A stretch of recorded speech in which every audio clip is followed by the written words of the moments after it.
So as I was saying, this project is vitally important, and now we understand your spectacular services and the value that you provide. We love to know how much you charge. He asked me for my rates. Should I tell him or should I counter? Let me counter. Well, the price really does depend, and vary on your project requirements, but I guess the most important thing is how much you're willing to invest. How dare he ask me the investment question? The pressure is on. I see this is not his first rodeo. I too can play this game. Should I say it? No, hold back, but I can't. £20,000. 20,000? No, I meant 200. No, you said 20,000. No, 200. You said 20,000, mate. No, I did Yes, not. you did. Sorry, I have to. Wait, hold on.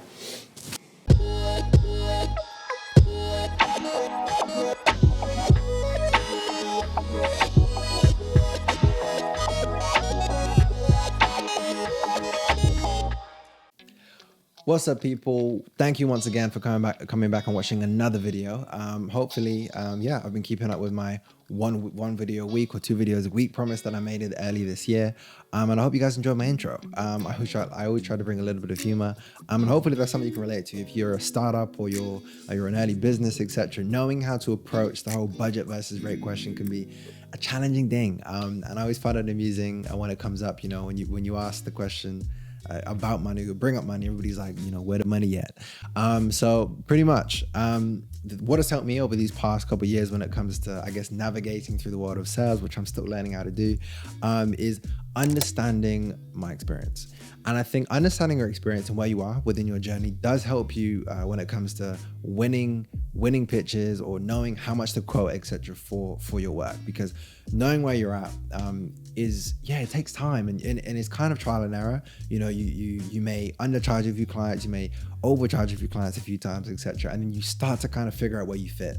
All right, cool. This is kind of where my experience is at. This is how much I'm kind of charging. This is how much other people are currently charging who may be more experienced than I am or who have more value they can provide. And you start to figure out where you fit. And there will be a client out there that is just for you. There'll be a client out there, etc. that your price point is perfect just for them. So don't worry too much about what everybody else is doing. Don't get me wrong. Do your research and find out, where you fit within your industry. But still, don't pay attention too much because, as I said, there will be a client out there that is perfect for you. Even if you get 100 no's, you'll eventually get a yes.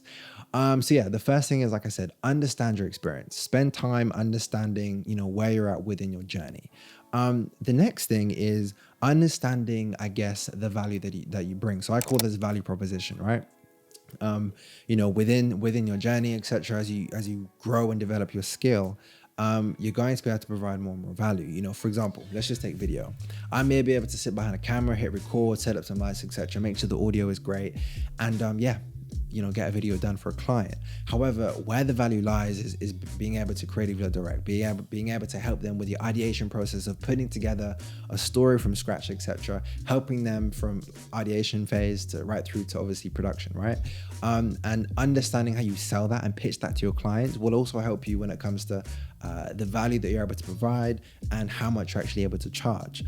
And we'll discuss prices and how much you should be charging, later down the line. But I think it's just good to understand how to approach that, with clients or those that you're trying to work with during that discovery call, right? So yeah, value proposition. But value proposition also means that that sometimes money doesn't always equate to the value that you provide, vice versa. So what I mean by this is that, for example, say that a client doesn't have much budget, or say that they do, but they want someone to come and work for free, for example, on a project for free, because they know the value that they can provide is a lot greater than the money they'll be able to, for example, pay you, for example. Like I said, I've done a bunch of free projects before, and I've done projects before where the budget wasn't massive, but I know that it's a project that I haven't yet done.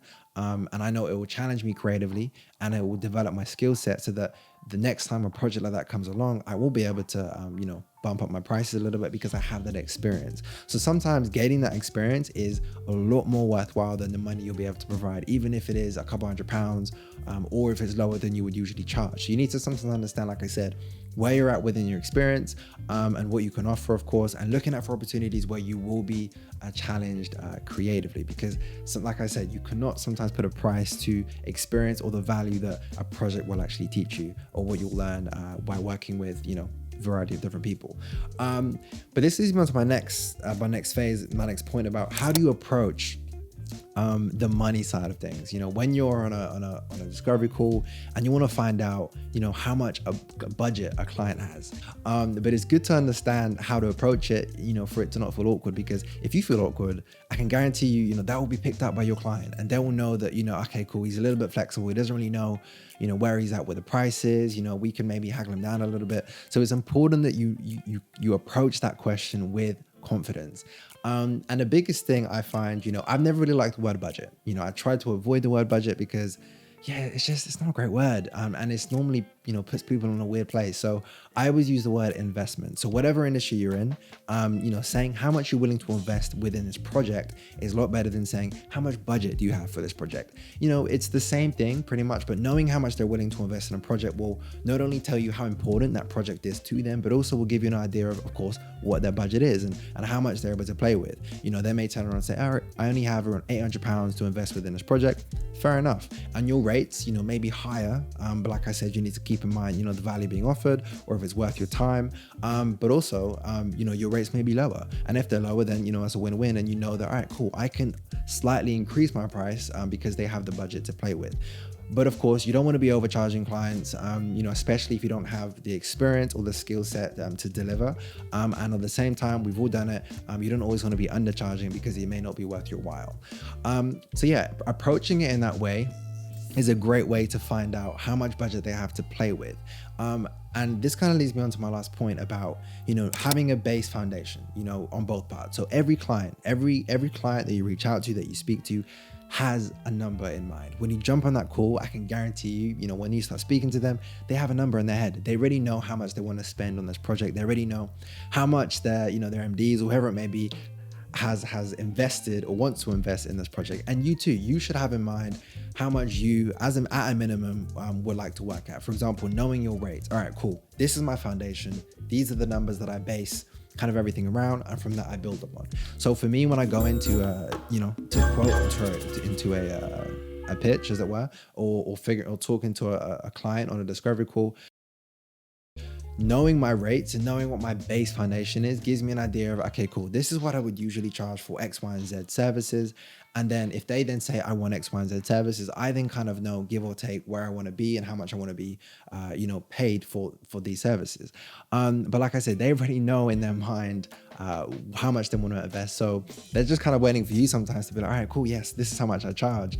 And sometimes you've all done it. You can shoot yourself in the foot because you've been too keen, and you can undercharge massively, because the worst reaction is when you say, oh yes, I charge, you know, I charge £200. And they're like, oh, that's it. Like, it's happened to me so many times because it's just killed me inside, because you've already said your price. And you know, based on their reaction, they were expecting a lot more, and they were expecting to invest a lot more. And you can't really go back on your word when you've said stuff like that. So it's always good to, like I said, have a base rate, know what to build upon, try to really develop the conversation that you're able to ask how much they're willing to invest. They may not always tell you, and they may say to you, you know, put a deck together and, you know, we'll go from there. And if that's the case, you can give them a range. Say, okay, cool, usually for this type of work, I usually charge from X point to X point, etc. And they get an idea of where the price could potentially be. You're not giving them a price, but you're giving them something to think about, and then for you to build upon, right? And you're not putting yourself in a corner. So hopefully, guys, these tips and pieces of advice have helped you. This is what I've learned over these years of just doing projects here and there, etc. Especially as of late, over these past couple of months, working for myself. There's been a lot of decks, a lot of quotes, a lot of discovery calls, and it's something that it just really works. So how much are you willing to invest in X, Y, and Z project? That is the biggest takeaway. Use invest, don't use budget, and don't be scared to approach the money question with confidence. Hopefully, guys, this helped. If it did, hit the subscribe button, hit the like button, hit the notification bell if you're feeling generous. And I will see you in the next video. Have an awesome week. And once again, thanks for watching. Peace. Cool.